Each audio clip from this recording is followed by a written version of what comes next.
Hello ladies and gentlemen, and welcome to part 6 of our black opening repertoire guide. In this episode we're going to be looking at the potent and dangerous system known as the King's Indian attack, and this can be signified after the move d3. If you see this move d3, be very careful, as this seemingly passive move is actually an indicator that white is going to go into the King's Indian attack. It's a very dangerous system employed by white. Its goal pretty much is to create a large kingside attack against black's kingside, and it's really effective against the French, as black does not have the luxury of having this bishop coming to g4 where it can pin this knight and slow down white's attack. You could still play the move e5 here, but the problem with this is obviously we've wasted a tempo in doing that. So it's not really recommended. There's probably more useful moves that we can play here and take on the King's Indian attack. So we're going to go through the lines. White's setup is pretty much the same, whatever you're going to play against. He's going to get his knight to d2, knight to f3, g3, bishop to g2, castles, rook to e1, knight to here. Oh my god, it's pretty much the same, whatever he plays. So you can see all these arrows, although it's gotten quite confusing now. White's going to pretty much adopt the same setup against you. So just prepare for the next 8 moves of what white's going to play.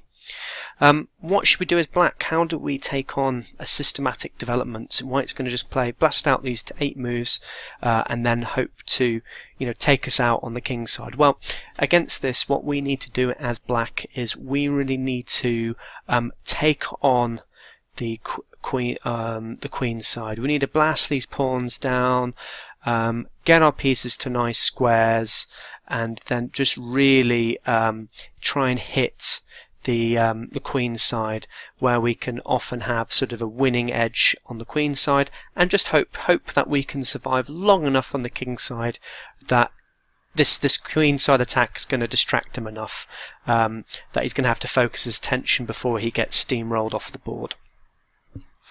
Okay, so it's very exciting play. You're going to get some very exciting games in the King's Indian attack, but yeah, really don't play passively at all against the King's Indian attack, as if you just sit there and wait for white to build up his pieces, because it's going to be very slow at first for white. If he gets time to slowly build up everything, get his pieces to nice squares, you're going to be feeling very uncomfortable very soon. So just be wary of that. Okay, so let's go through the ideas. I'm going to show you 2 setups that black can play. The first one is after d5, knight to d2. I'm going to be recommending the move c5. Oh, instead of this one, sorry, c5. And as you can see here, this is what you want to be playing. So knight coming to c6, bishop to d6, and then knight to e7. And this is just a nice systematic way of playing. We're going to get a nice compact center that's going to control quite a lot of squares, and it's going to make it very difficult for white just to simply run us over like he does in a lot of other setups that we employ by black. Okay, so yes, as you'll see here, white will just play the same setup without any real thought. So you see here, that's knight here, g2, g3, sorry, bishop to g2,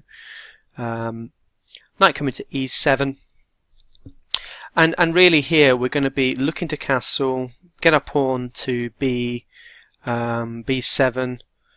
b6, sorry, and then having this lovely bishop on this diagonal. The bishop, particularly in this setup against the King's in the attack, actually gets really strong. By getting it onto this diagonal on a6, you're going to have a lot of influence down this diagonal, and it's really going to help bolster this ideas of c4 later in the position as well. So castles, rook to e1, and as you can see here, this is what white wants to do. He wants to get his knight to f1, maybe play the move h4, or reroute the knight via e3 and then to g4. But typically you're going to see h4 play more often, and then knight coming to h2 and then to g4 via that way. Bishop to c7, a little bit of a strange move you may think, but this is just to stop the move e5 from getting a tempo and getting it onto that square immediately, where it's got some influence down along these diagonals. c3, b6, e5 is played, and now bishop to a6, and this is really where we'll kind of stop this line here, really, as black's just going to have a nice solid game. The position from here, if I just turn on the engine, it's showing as pretty much what I'm saying plus 0.02, so it's pretty much even, this position. Both players are going to have similar attacks, similar stuff that they're going to try and throw at each other. One line that I've seen in a few in the sort of 10 games that are available is this queen coming to b8, which does two things. It attacks this pawn, but also gets ready to push on b5, and then pushing forward onto b4 even later as well. So some really interesting stuff coming out of this. Okay, so that's the first setup I wanted to show you. The second setup I prefer, and it's what I play against this, and it starts with f6, but you could play actually c5 and then knight to c6 as well. The problem though is if he plays an early e5, which sometimes, I suppose he couldn't actually if you do c5. No, it wouldn't work. Sorry, I'm telling. Yeah, don't listen to me. But yeah, knight to f6, but you can transpose c5 and knight to c6 as well. So again, we're going to have similar systematic development. Notice that white style development doesn't change at all. It's going to be exactly the same. Then I'm going to recommend the move bishop to e7. Just notice as well, actually, you can't play a move like this. I suppose you can. I suppose it's still well. Okay, the reason why I don't like playing this move is just because there's ideas later on. There's this fork coming in, but you can't play this immediately. But it's just something I'd like to avoid if at any point. But e7, yeah, I quite like this, as this offers a kind of flexible position for this bishop. It can come into the defence along this diagonal if need be, but it's still also supporting our offensive expansion on the queen side as well. Okay, castles, rook to e1, b5, pawn coming forward to e5. It's very typical in these positions, and then knight to d7, so attacking this pawn twice, so getting a little pressure on here. And yeah, you may notice that white can't really play the move d4 here at any point, as if he plays this now, it's saying it's even actually, but can we not just capture here? I don't see what's wrong with this. I suppose actually knight comes around here. Okay, so we can play that as I've been told off by the computer. Yeah, I mean, typically you'll see moves like c3 and then d4 being played to try and stop this. But this is great if he does this, because once he plays c3, this just gives us a little hook to get into white's position with our pawn breaks. So look forward to that move if that gets played against you. Knight to f1, so again this is continuing the systematic form of development. a5 now, h4, b4, and you can see here black's attack on the queen side is much faster than white's. White's still going to be faffing around with moves like knight to h2, knight to g4, and then maybe he can start his attack. So there's still a long way for white to go. Knight to h2, bishop to a6, and this is kind of where I'd like to stop really. There's about 100 games from here, but black scores very well in most of them.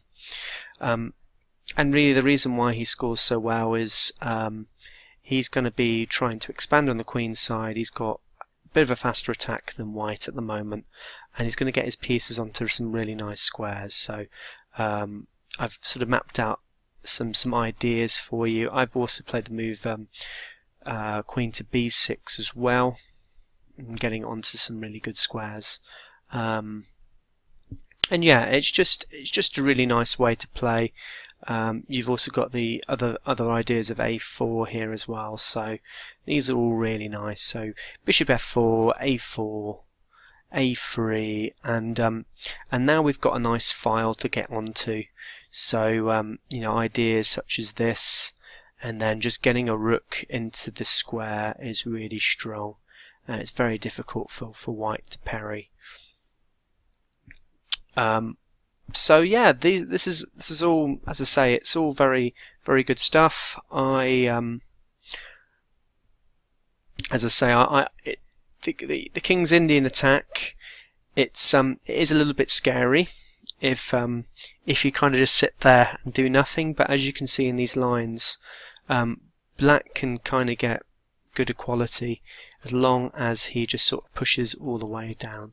So just to recap,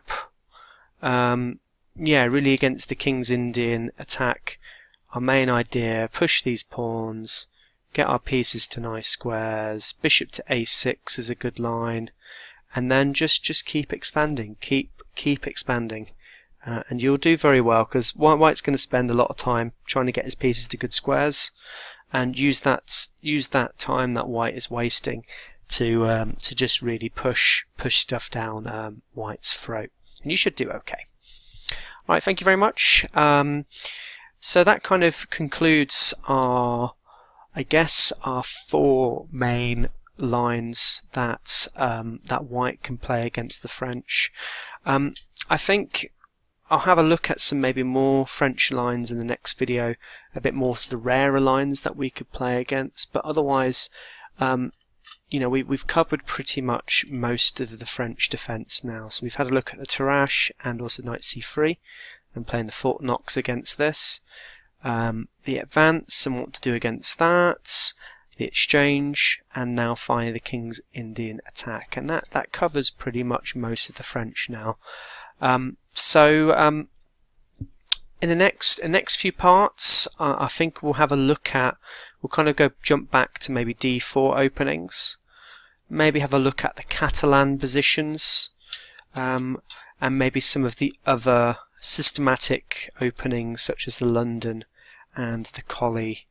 Also maybe it's like Torre attacks and Trompowskis that you could see, although we can't really get those because we're playing e6. But I'll show you what we can do against those as a 1e6 player. Alright, thank you very much for watching, and I'll see you in the next parts. Bye.